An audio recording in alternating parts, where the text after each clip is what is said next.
Hello, friends, and welcome back to Stories About Entitled People. Let's start our video with a story in which our OP, a lifeguard at a busy pool, had to deal with one of the most determined Karens around. This wasn't your typical, let my kid have fun moment. Nope. This Karen was on a mission to help her kids catch baby ducks swimming in the pool. But before we begin, don't forget to subscribe to our channel if you're new here and turn on notifications so you don't miss a new video every single day. Here we go. I closed the pool early to stop her bullcrap. I'm a lifeguard at a busy pool, so dealing with entitled people is about half my day.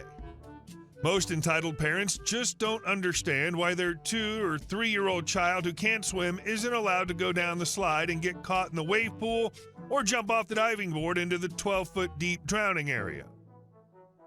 I don't mind dealing with those parents. I even smirk when they tell their kids the lifeguard won't let them have any fun. But this lady wasn't like the rest. She was special. Let's call her Karen. First, some context. There are ducks that hang out at the pool. They just wait around and leave people alone, and everyone enjoys having them there. Every summer, the mama ducks have little baby ducks, and us lifeguards effing love them. Every year, we name all the ducklings and pay extra attention to the pool when they're in it. There are 2 rules regarding the ducks. Don't harass the ducks. It's jerkish. Don't touch or pick up the ducks, especially the ducklings. The reason for the second one is that if a mother duck thinks her baby is sick, usually because a person touched it, she'll snap its neck. As I've said, we get very attached to the ducklings and had already lost 2 that summer. Now for the main event. The pool was about 10 minutes away from closing, and I was in the position that closes. There was maybe 10 to 12 people in the pool, as things usually die down around that time. There was a mother in my area of the pool waiting around with her 4- and 2-year-old sons. I'm watching them because they're 25% of the people in the water and 50% of the people in my area. The mom is playing with their kids when a mama duck followed by all of her baby ducks passes by them. The 4-year-old starts trying to swim after the duck, saying how he wants to catch them. The mom scoops him up and turns to me and asks, "Can he chase the ducks?" Me, "No." The kid keeps paddling, trying to reach them, and his little brother starts to do the same. The mom says, "Let's go get the ducks," and starts following the ducklings. They're right behind them, and the 4-year-old almost grabs a baby duck, but just ends up splashing it. I whistle, "Don't chase the ducks." I'm slightly ticked off. The mom ignores me and keeps following the ducks, pushing her kids in front of her so they can reach the ducks better. The kid tries to grab one again. I whistle sharply, "Leave the ducks alone." The mom turns to me, points to herself, and raises an eyebrow to ask if I'm talking to her. "Yes, you," I answer. "Leave the ducks alone." She turns around and keeps chasing the baby ducks. SMH my head, I'm mad. By this point, the mama duck has figured out what's going on and guides her babies over the lane line into the swimming lane. The lanes are for adult use only. Children can use them if they're able to swim laps and have a wristband. There's no one in the lanes at the time, so the ducks know they'll be safe there. This doesn't stop the mom and her kids, though. She's determined. She starts to lift up the lane line and push her kids through. I'm not sure how many of you know this, but 4- and 2-year-olds aren't great at swimming laps. I whistle and I yell, "Get out of the lane line and stop harassing the ducks." The mom turns around, glares at me, and goes under the lane line. She starts moving her kids under the next one to reach the ducks. She was a peach. I'd had it with her by this point, and I knew my boss loved the ducklings as much as I did, so I shot 3 fingers up, counted down, and closed the pool 10 minutes early just to get her and her kids out of the pool. Everyone got out, and no one complained because they didn't know what time we really close. The mom looked really PO'd that her kids didn't get to drown a baby duck, but all my coworkers were grateful I closed early. I told my supervisor, and they told me, "Good job." The rest of the baby ducks survived the summer. Great job. The next big step would be to ban her and her kids. And our second story. Call bylaw on me because I'm too sick to mow my grass. Enjoy your view of my 8-foot fence. So the call about the long grass was kind of a last straw thing. The backstory is my grandpa passed away 2 years ago and I moved into his house. He was pretty healthy, but he let the yard go down a bit. the grass was maintained, but the trees were overgrown. His pond and patio were dirty, etc. Our neighbor years ago sold their yard to a property builder.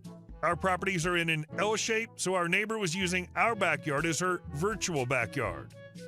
For the past 2 years, I've been trying my best to maintain the backyard while also working and dealing with my grandpa's stuff. Well, for the past few weeks, the backyard's fallen a bit as stress from work has creeped in and I was sick for a few weeks. Before this, the neighbors always had nitpicks, but I mostly ignored them. But they rang my door one day to complain about mess in the back, and I told them, I have a life outside this house. If it bugs you that much, you're more than welcome to do the work. Following that bylaw came by, and they were very understanding about my situation and gave me more than enough time to feel better and mow the lawn. Well, that whole thing pissed me off, and I wanted to get the typical white picket fence as there wasn't a fence and we were passively looking for a dog. So I decided screw it and built the largest fence I could, and since her house was right on the property line, she now looks out the window and instead of seeing my backyard, she sees just a wood fence. The grass is always greener on the other side of the fence. Too bad that with your 8-foot fence, she'll never know. And our next story. No, I'm not going to reimburse the gas money you chose to spend. So I used to work at a well-known dollar store chain, and one night I was working at the register when this one lady and her young child came into the store and started to wander around.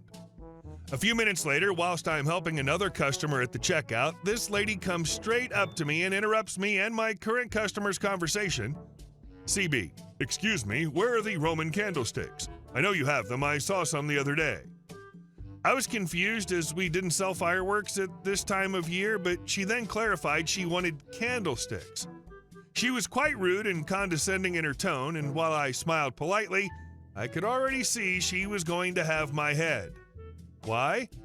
Because we didn't sell those. The other dollar store, different chain, across town I believe did, but I wasn't sure.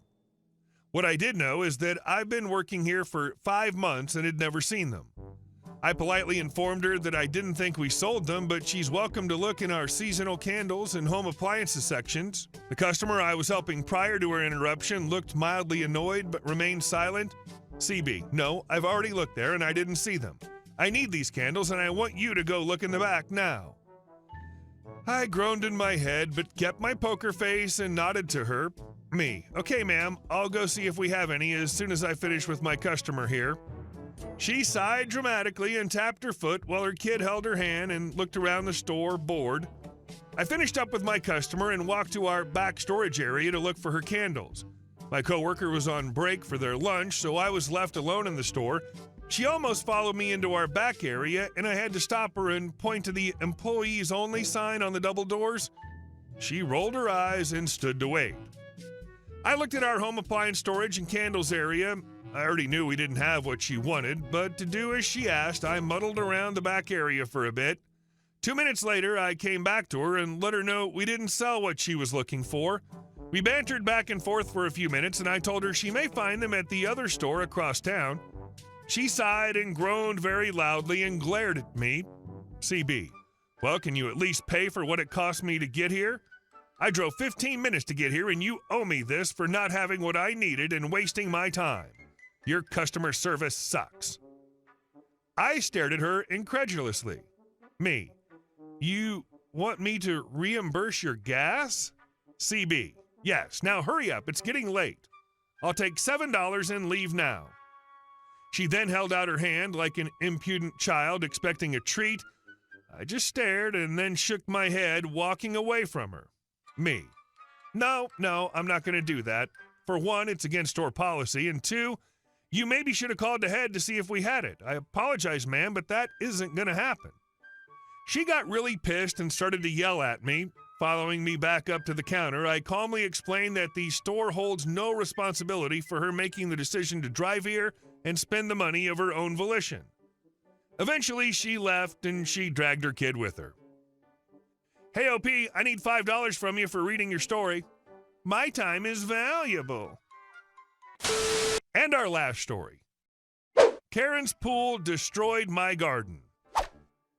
So here's the scene. We live in a nice neighborhood, and I've poured my heart and soul into my garden. It's my pride and joy, with veggies, flowers, and a lawn I've carefully cultivated. Then one sunny day, the neighbor kids are out having a blast in their pool. No problem there. Kids should enjoy the sunshine. But when they're done, instead of draining that 1,000 liters of water into their garden drain, they just let it loose. Where does it end up? In my garden, flooding everything I've worked so hard to maintain. At first I thought, okay, maybe it was just a one-time mistake. Things happen, right? Nope. The water rushes in like a mini tidal wave, drowning my plants, turning my lawn into a swamp, and I'm standing there in disbelief. All that money I've spent on compost, seeds, and the hours of work gone in an instant. Worse yet, I'm starting to wonder what this flood is doing to my fence and even the foundations of my house. Now, of course, I went over to talk to the neighbors, hoping for a reasonable solution. I even reached out to their landlord, thinking maybe they'd step in. But it was like talking to a brick wall. Twice in as many days, they've let their pool water flood my yard again, and they just don't care. The wife, who's a total Karen, by the way, even had the nerve to report me once because my trash cans were out of place. So dealing with her was never going to be easy. She gives me that attitude, acting like I'm the one causing trouble. Classic. But here's the kicker. I've got plenty of pictures and videos showing what's happening. Imagine a river of pool water just pouring into my yard, collecting in a trench so deep it's up to my knees. That's right, I had to dig a 9-foot-long trench just to try and stop the flooding. I'm out there shoveling dirt in my own yard, all because they can't be bothered to use the drain that's literally next to their pool. It's infuriating. And what does the Environmental Health Department say? Oh, sorry, we can't help with that. Thanks for nothing. At this point, I had no choice but to contact a solicitor for legal help. I'm not letting this slide. They've turned my garden into a soggy mess, and I'm not about to sit back and watch my hard work get ruined every time the sun comes out. Something's got to give. Update. Fast forward a few weeks and things finally came to a head. My solicitor sent her a formal letter outlining the damages and the cost of repairs. It wasn't just about the garden anymore. It was about my lawn, the plants, and potential damage to the fence and even the house foundation. Karen had crossed the line, and now she was going to have to face the consequences. At first, true to her Karen nature, she tried to act like it wasn't her fault, claiming that it wasn't a big deal and that water is water. But once she realized the weight of the situation, and more importantly, the fact that we were willing to go to court, her tune changed. It took some back and forth, but in the end, Karen and her landlord caved. Not only did she apologize, though in the most insincere way possible, but she agreed to pay for all the damages. That included reimbursing me for the seeds, compost, and plants that were destroyed, as well as covering the cost of fixing up the lawn and repairing the fence. I even got her to cover the trench I had to dig to stop her pool water from flooding my yard again. Watching her begrudgingly pay up was the ultimate victory. I got the compensation I deserved and taught her a lesson she won't soon forget. Hey guys, thank you all for watching the video. I'll see you in the next one.